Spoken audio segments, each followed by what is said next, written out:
Hello everyone, welcome back to Let's Play Sekiro. In this episode, we will be taking another stab at Hirata State. So let's pray and make our way over there.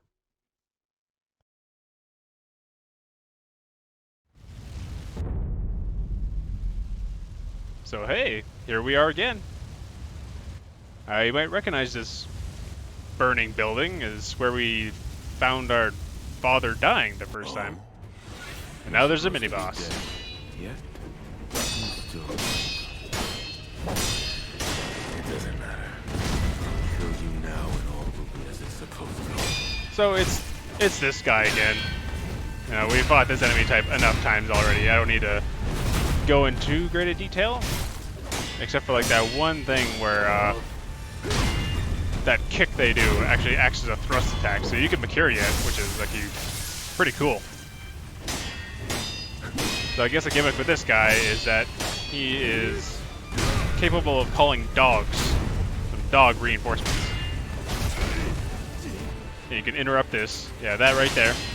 He's trying to call his reinforcements, but you can interrupt him by either attacking him or I'm using a shuriken, which is pretty handy. When he's far away like that, you might not be able to get to him in time.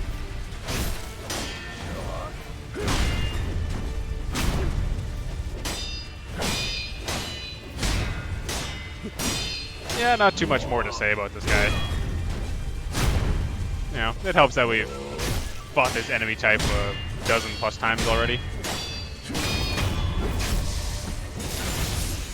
But you're pretty used to it by now.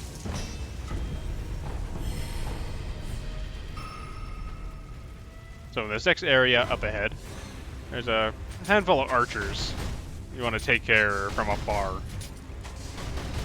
As there's some of those big hammer guys, and we just want to avoid them. There's many enemies in this area. So we're just going to go ahead and try to bypass all of them. Despite their size, they can be they're surprisingly nimble. They're really good at staying on you.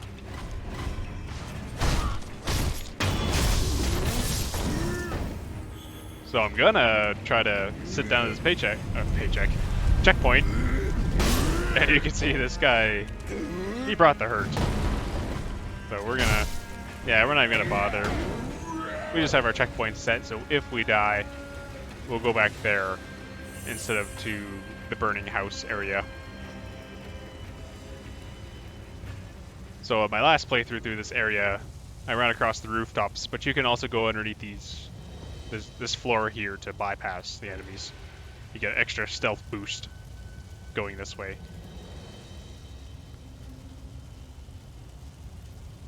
And because there are just so many enemies I don't want to bother with, we're gonna pop one of these stealth sugars, and that should hopefully mean we will stay unmolested on our way to our destination. I find it's better not to go up the main path. Instead, we want to hang a left. And there's a much better house to go through with more numerous but weaker enemies. So because I had the stealth sugar on, there's like a handful of enemies that didn't see me while I was crawling through the water, because they'll just spot you. And this area could be a headache. So we get to drop on one of these guys. Just two more.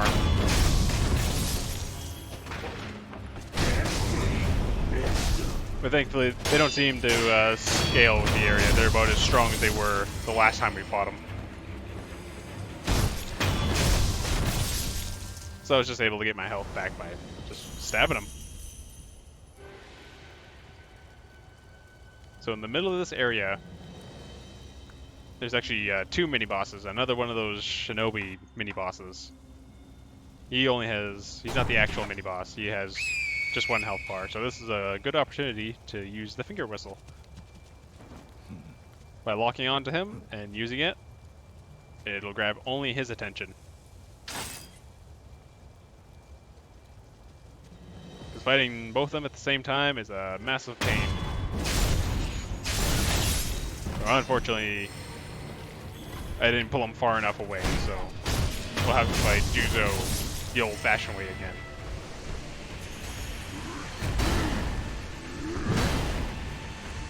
But before we take on him, we want to take care of his support, as we don't have our ally to help with this fight. So it's just the two of us now. Although a thing you could do is, after you kill that Ministry Shinobi, is simply you run away from the area to make Juzo lose his aggression, and then you can get behind him and get a stealth death blow, which helps speed up this fight. I wasn't thinking about it when I was in the middle of it, but oh well. Can't get them all. So I was feeling a little rusty with this fight, that's why I'm generally just keeping my distance. Because his attacks are not very straightforward.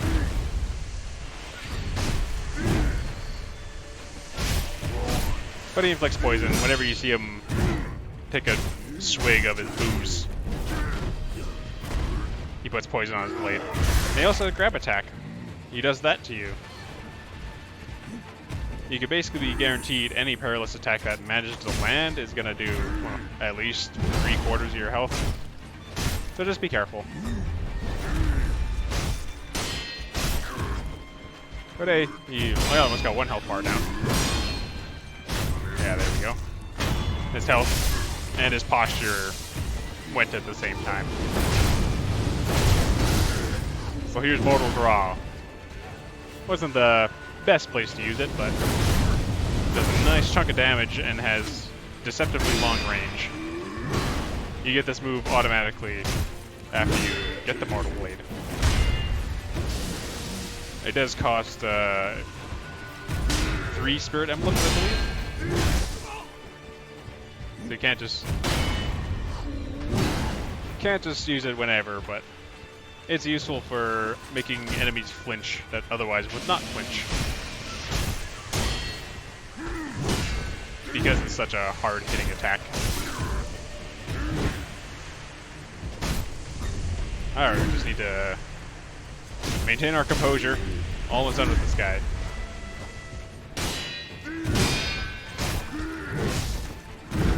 This took more tries than I'd like to admit. I think that's why I'm so jumpy in this gameplay. But we got there in the end. Got there in the end.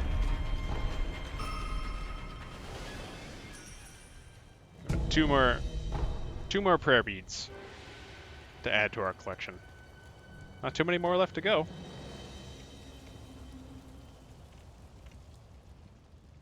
So, mistake I make in this video. Don't throw a shuriken at that guy. Around this corner is one of those ultra tough spear guys. And if I didn't throw a shuriken at him, I could have gotten, you know, a sneaky death blow. So here I'm giving myself a little heart attack. It's like, oh boy. All that effort just to die to a basic enemy? And he's just giving it to me. But thankfully, there's false wall over here. We're gonna pop inside, and we're gonna have ourselves a little cry.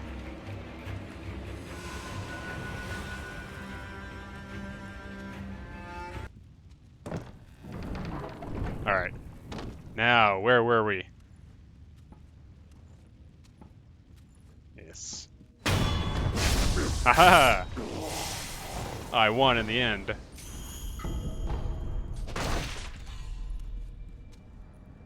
But mercifully, managed to reach the checkpoint. Not the smoothest, but hey, we made it. And I guess that's the end of this video. See ya next time.